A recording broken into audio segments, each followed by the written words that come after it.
In the heart of Sussex, where the River Ouse flows, stands a viaduct with stories untold. John up at Frastrick with vision so grand, dreamed of arches brick by hand.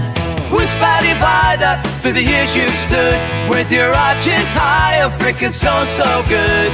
Troubled times and trials, you've seen them all, yet you rise above, standing proud and tall. From 1839 the work began, 11 million bricks from a distant land.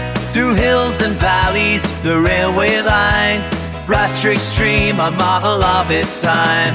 Ouse Valley Viaduct, for the years you've stood, with your arches high of brick and stone so good. Troubled times and trials, you've seen them all, yet you rise above, standing proud and tall.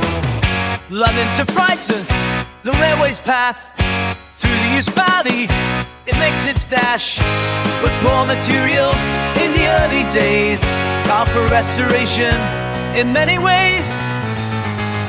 Restorations came in the years gone by, brick by brick under Sussex sky. From the 1890s to the modern day, your beauty and strength never fade away. Repairs were needed where the work was weak, to keep the viaduct strong and at its peak. John up at Frastrick, your legacy lives on, in the arches of the viaduct from dusk till dawn.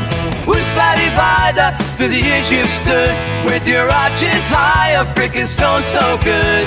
Troubled times and trials, you've seen them all, yet you rise above, standing proud and tall.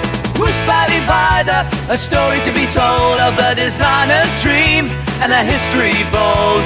Through the ages you'll forever stand, a monument to Frastrick and his guiding hand.